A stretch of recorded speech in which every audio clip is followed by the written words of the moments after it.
move on to the Saints versus the Chiefs. Of course, the Monday night football matchup. I think we'll start with the Chiefs offense versus the Saints defense, since we just talked about kind of how the Chargers defense dealt with the Chiefs offense a little bit, where the Chargers, I think, did a good job where they're breaking the pocket, forcing Mahomes to move one way. You have another player there. And now look, Mahomes still was able to make a bunch of plays in those situations. And Tej, the Chiefs offense, I'm not sure if like frustrating is the right word. Obviously, they had that nice week 1 win against the Ravens. Of course, they're still 4-0.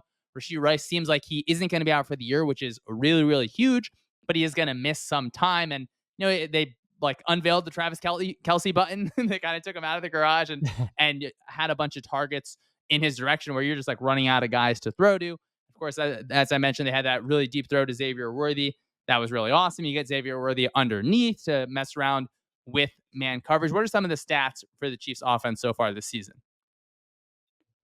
Yeah, so the Chiefs offense is probably disappointed a bit so far this season, and they have really interesting splits when they are down around 7 points or one possession in general versus up 7 points. They probably have the biggest delta in the league between when they're playing down versus up. But just like overall, they're 13th in EPA per play, 16th when passing, and 10th when rushing. And this is kind of like the version of the Chiefs offense that we've seen the past couple of years, where they're 31st in average at the target and 4th in yards after catch per reception. And really what drives this offense and makes it stay in the top half of the league is that Mahomes doesn't take sacks that often. They have the 7th lowest sack rate in the league, and he's had a pretty good pressure to sack ratio as well so far this season. So as long as they kind of keep not taking sacks, which Mahomes has behaved differently in the pocket this year than he has in years past. He's still producing well when he gets outside of the pocket, but he's definitely getting outside of the pocket more often than usual. But as long as he's not taking sacks, he's getting the ball to his pass catchers. They should be fine as an offense as they kind of figure out what this version of their offense looks like, with some of the moving parts that are happening in it. But you just want to see a little bit more out of their pass game based on what they've shown so far these first 4 weeks. Yeah, I agree. And, I don't want to go as far to be like, hey, Andy Reid, what's going on here, bud? Like, are you going to start designing some funky stuff? Because it certainly is hard. Just they're like obviously getting receivers acclimated here where Xavier Worthy, like you switch the roles for players kind of in the middle of that game off that Rashee Rice injury.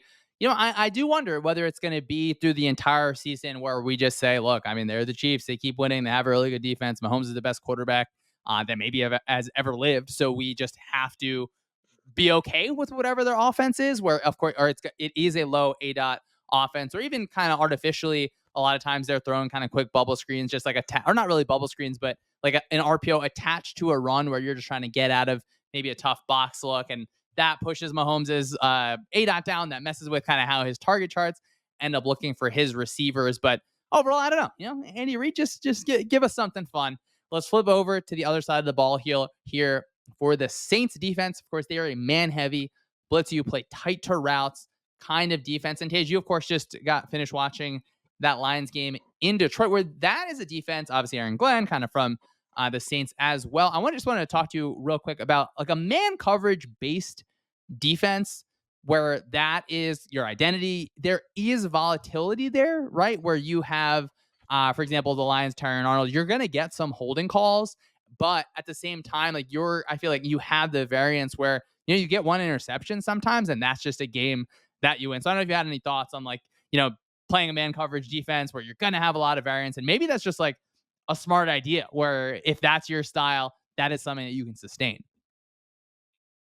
Yeah, I do think that leaning into the variance as a defense is a fine strategy to go down because, as we've learned throughout the past couple seasons, it's really hard to control a game as an elite defense, especially when you're playing against an elite offense. Like, there's been so many examples of these elite offenses just kind of having whatever they want against some of the top defenses in the league. And you see that more often than not. So if you kind of play as a high variance defense where you're chasing disruptive plays like sacks, tackles in the backfield, turnovers, things that might be a little bit flukier week to week, but things that you can have a process for trying to control, it can definitely help your defense in these types of games where if you have enough trust in your offense, where you feel like if you can give them a +1 or +2 in the turnover differential department to be able to go out and beat one of the better teams in the league, you can fully lean into that and just widen the distribution when it comes to the type of defense that you're playing. Artesh, why don't you talk to us a little bit about some of the stats for the Saints defense? Yeah, so I think the Saints defense has become a little bit underrated because first 2 weeks of the season there was so much focus on their offense, deservingly so. We gave a lot of that focus there as well, but the defense has played pretty well this year. They're fourth in EPA per play allowed. They're top five against the pass and a little bit above average against the run. And what's really interesting about their defense so far this year is they've been tested deep a lot because of the positive game script that they've been in as a defense. And so in neutral situations, they have the eighth highest ADOT against, and they have the ninth highest deep pass rate in the league, but they've been really good at defending those deep passes. And it's really, I think, because of the defensive backs that they have back there to defend those deep passes. You start with Marshawn Lattimore, who's having another really good season. He's ninth in yards allowed per coverage snap among corners this year. You have Pete Werner, who's playing really, really well at linebacker. He's first in yards allowed per coverage snap among linebackers.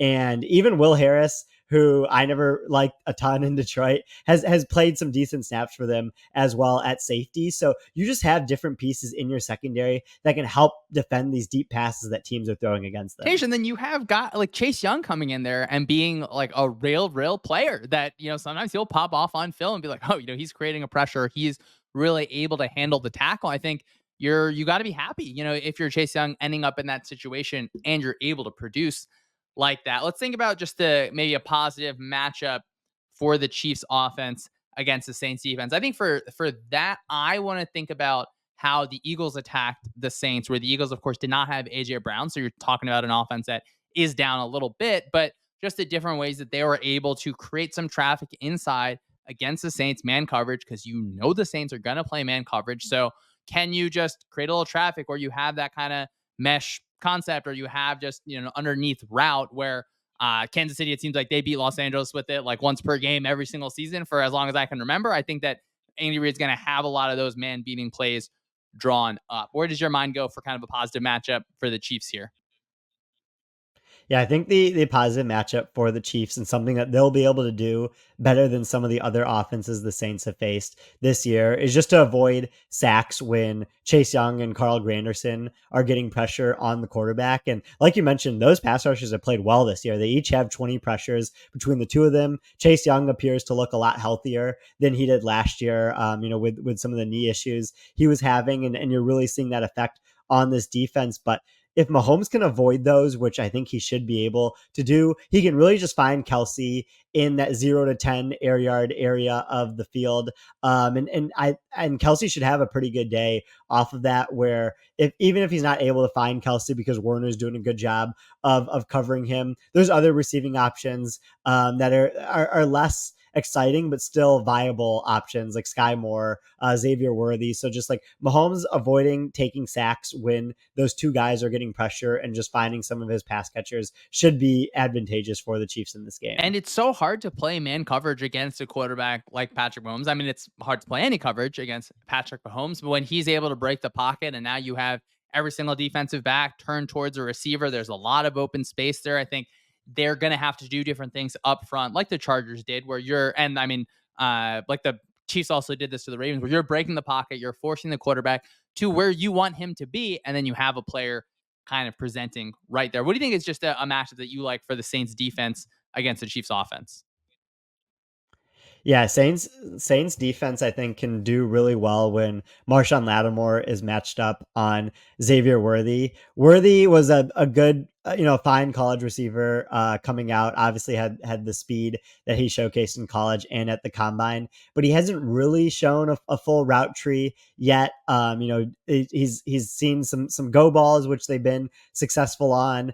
He's been used on screens and curls a little bit, but you just want to see more expansion from him, like running more corners, posts, quick outs, like those types of routes and getting targeted on those. And Marshawn Lattimore is a really good corner who clearly understands the types of receivers that he's playing against. So when they're matched up on each other, I think Lattimore can do a pretty good job of shutting him down. And with no Rushy Rice in this game, if you have no Rice to throw to at receiver, no Worthy to throw to because Lattimore is locking him up, like then you're really stretching thin at your wide receiver options to generate production in this game. I do wonder how we see Xavier Worthy's route tree just expand, where he's going to have to be used in another role. And I think he can run those routes. I think it's a little bit of, you use Rice, particularly over the middle of the field so many times. Like we think about him, kind of just beating Roquan Smith in space in that first game. So, maybe he's able to expand that role a little bit. This side of the matchup, it does feel like, I mean, classic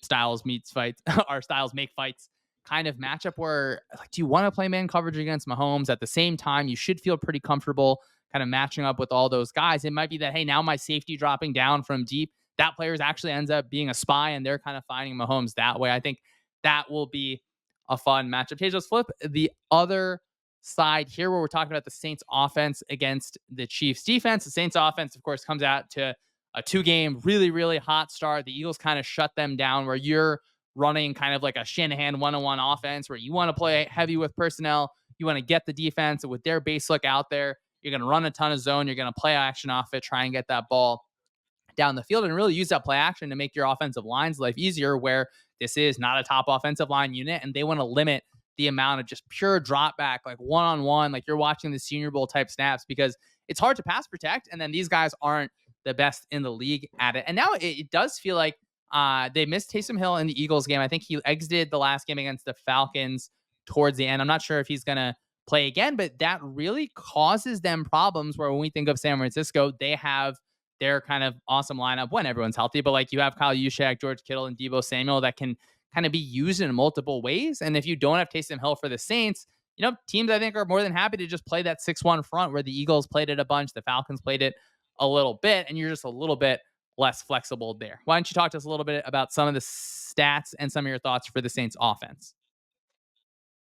Yeah, there is a narrative about how the Saints offense has cooled off a little bit these past 2 weeks compared to the first 2 weeks of the season. And that is true to an extent. Like they weren't going to keep up the production they had against the Panthers and Cowboys, but I still believe that they're a pretty good offense. They're fifth in EPA per play, fourth when passing, fifth when rushing. Last week against the Falcons, they had a 79th percentile success rate. They were just killed because of a muff punt and a Derek Carr pick six, and pretty much outplayed the Falcons in that game, but ended up losing. And they've been built off of explosives. Like I mentioned, they were fifth in EPA per play, but they're 13th in success rate. So the down to down consistency isn't super high end, but the explosive play rate, especially to players like Rashid Shaheed and Chris Olave, is. And Derek Carr is always someone who has shown up pretty well in a lot of the adjusted sack metrics that I've worked on, especially the career long ones when I'm trying to project sack rate in certain games. And that's happening again this season. They are third. They have the third lowest sack rate in the league right now. And so they've done a really good job of managing that. Derek Carr, I think, has done a pretty good job of not taking sacks and just getting the ball out to some of those weapons. But Clint Kubiak has also done a good job with this offense. They're very personnel diverse, which is something that we believe in strongly on this show. They use the least amount of 11 of any team in the league, but they use a lot of 12 personnel, 21 personnel, 22 personnel. And like you mentioned, a lot of that was based off of Taysom Hill being in the game so that you can have two back sets and just really line them up all over the formation. But even without him, I still think that they can do well. Just trying to get into multiple sets to make defenses prepare for that. Yeah, and I mean I do like this offense. I'm not going to pretend like I don't. It's obviously a style that I really like. And I mean they drove down to win that game against the Falcons. Like they're not uh just falling off a cliff. Obviously, when you start that hot, you're not going to kind of end the season just like that. So I do think it's a good bounce back opportunity where, if you have that high EPA offense where you're a little bit lower on your success rate, I mean, let's just be explosive, right? We love taking shots. We love big plays. Let's flip it over to the Chiefs defense, where I feel like we've talked about the Chiefs defense just so many times in so many different ways, where obviously you have Steve Spagnuolo, who does a great job there. You play with just a lot of multiplicity in a lot of ways, where I think sometimes saying multiplicity is like a oh, like a negative thing where you're just a grab bag of different things and you don't have an identity, but they're their identity is that kind of being multiple where you can play different fronts. You can move around your front where it looks like one presentation, but you set your protection one way, and now we're going to start moving things around. They are very multiple in coverage. I think they have flexibility because of how good or how yeah, how good their teaching is at the defensive back position. Of course, you got have stars like Trent McDuffie and Chris Jones there. What are some of the stats you have for the Chiefs defense? Yeah, you have to start with Trent McDuffie when talking about the Chiefs defense. He really is a special player. And even when transitioning from playing mostly inside to more outside this season, he's still ranked really well in a lot of different coverage metrics. He's played 59% of his snaps as outside corner this season, but he still ranks 15th in yards allowed per coverage snap. So just the development that they get from defensive backs in Kansas City and being able to give the benefit of the doubt to Steve Spagnuolo and his staff at developing those types of players really helps you do things like trading L'Jarius Sneed and filling in the other cornerback position with a player changing positions and some of other players kind of rebuilding in that sense. So they've done a good job there. They're 14th in EPA per play allowed as a whole, 8th against the run, 16th against the pass. And what we've really seen with the Chiefs defenses of the past couple of years is they often get better throughout the season, and they are in the spot with their current iteration of the team where, like we talked about on offense, you can experiment with different things at this time. You're still 4-0, you're still very likely to win the division, and I think that's kind of the phase that the Chiefs defense is in. Is they might not rank top 5 this season at the end of the regular season, but you can feel like they're a top 5 defense going into the playoffs because of probably the way they played in the second half of this season, and also just some of the guys that they have at different positions, like McDuffie, like Chris Jones, like you You know, mentioned. that eighth against a run, that number is pretty interesting because I think one of the knocks on the Chiefs is, are they going to be able to play run defense? And I think you go against a Chargers team that, right, they're going to run the ball until they're not allowed to run the ball anymore. So I think that is a positive sign for Kansas City. I think we'll be able to continue to track, particularly against the Saints, who they want to run the ball. They really want to get heavy. They want to kind of run zone with Kamara over and over and kind of see how you handle it and then play off of that. Tage, why don't you talk to us about a matchup that you like for the Saints offense against the Chiefs defense? So a matchup that I really like in this game, and I'm sure our friend Judah Fort Gang is going to send this out in his newsletter, is Rashid Shaheed on deep passes in this game.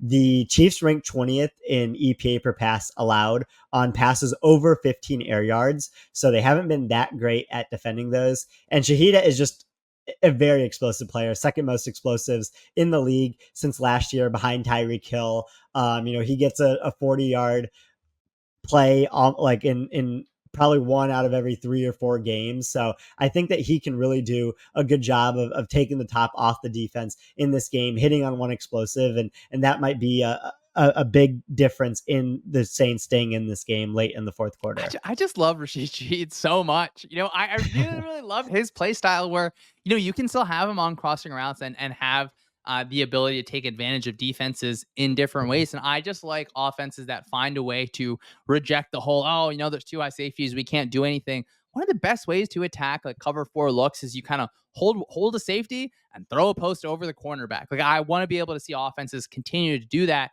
And Derek Carr's, I mean, he's going to take that shot. He's going to, like, we think of that real deep throw against the Cowboys. He doesn't care if the safety's there. He's going to go ahead and let that thing fly. So I do think that is a really good one. What about kind of more from the Chiefs side? I have to assume you're going to go defensive line. Just thinking about the Saints offensive line. What do you think from a matchup perspective here? Yeah. I mean, you know me too well here. And you mentioned this earlier when we were talking about the Saints and how they have to do different things to account for their weakness at offensive line, high play action rate, high motion rate, just trying to get defenses not to have it so easy to get pressure on the quarterback. But for the Chiefs, when you have Chris Jones, who leads the team in pressures, going up against their guards, the Saints guards like Landon Young and Lucas Patrick, he can really take advantage of them in this game. And it'll be interesting to see how he aligns, across the defensive line. They've been known to kind of move him depending on matchup because he's that good of a player where he can still just take over these games and every graph that Seth Walder posts about pass rush run rate and double team rate, Chris Jones is always in the top right. So he's that good of a player where he can do that to an opposing offensive line. But the Chiefs also have some other players that could come through the A gaps in this game, where you have Tershawn Wharton, who's had a pretty good year, but also like Drew Tranquil if they want to blitz him, Chamari Connor if they want to blitz him. Like those are types of players that can occasionally get pressure on the quarterback if they come through from the right look. Yeah, I think that looking at just a matchup that is fun for me here. Obviously, you mentioned Shaheed before talking about Chris Jones, where I mean, like I'm concerned for the Saints offensive line in this one. You never want to go up against Chris Jones. I'm glad you mentioned that they move him around, and I feel like he moves himself around so much. But we're going to talk about the Steelers, a Steelers Cowboys game after this, where T.J. Watt is just kind of hanging out on that side over the right tackle all the time. I really like linemen that move around in different ways. I understand, like, hey, if I want to have the kind of same get off and that same launch point all the time, I'm going to be like an absolute expert in this. I get that, but I really like you. You move Jones inside, you move him outside, you move him where like he's over the tackle, but there's some other defender outside. So now you can play kind of wide on the guard. And that I think makes just like offense's life so hard. I totally agree. When you're watching a game, especially with other people, and there's a player that usually plays at one position on the defensive line that's moved to another one, you feel like such a ball knower to just like do the Leonardo DiCaprio like pointing at the TV meme. We're like, oh look, he's playing out of position. Like watch out for him on this play. And especially if he gets a sack or a pressure on the play, then you feel really good about pointing that out. So that's always good to notice when watching these games. Yeah, I do love that aspect of it. I was thinking about another fun matchup in this game. Like whenever whoever Trent McDuffie is lined up across from, where I feel like whenever we talk about Kansas City games, for me, it's like I just want to see Trent McDuffie play football. So it's always a fun matchup. But whether he ends up on Shaheed, whether ends up on Olave, who is a really really good route runner, I think that's going to be a lot of fun to watch. I do want to see what kind of fronts that Kansas City brings out, where they'll play you heavy up front, where they're going to get at least a lot of bodies, maybe not just all linemen, but they'll like have like five down looks, six down looks. I wonder what Clint Kubiak's run game is going to kind of look like, because in that Eagles game, at the start of the second half, he starts to get to all of his like kind of 6-1 answers. So I think he knows it. Like he knows that what teams want to do. I think that can hopefully be a situation that ends up positive. Yeah, I agree with that. It's kind of like the cyclical effect of being a first time play caller like Clint Kubiak is here, where comes out, had some really good play calls dialed up the first 2 weeks of the season, sees the counter from Vic Fangio in that Eagles game, and then now it's his counter to the counter, the counter punch going back there. So I'm sure that it'll be a really interesting kind of chess match in this game between Kubiak and Spag.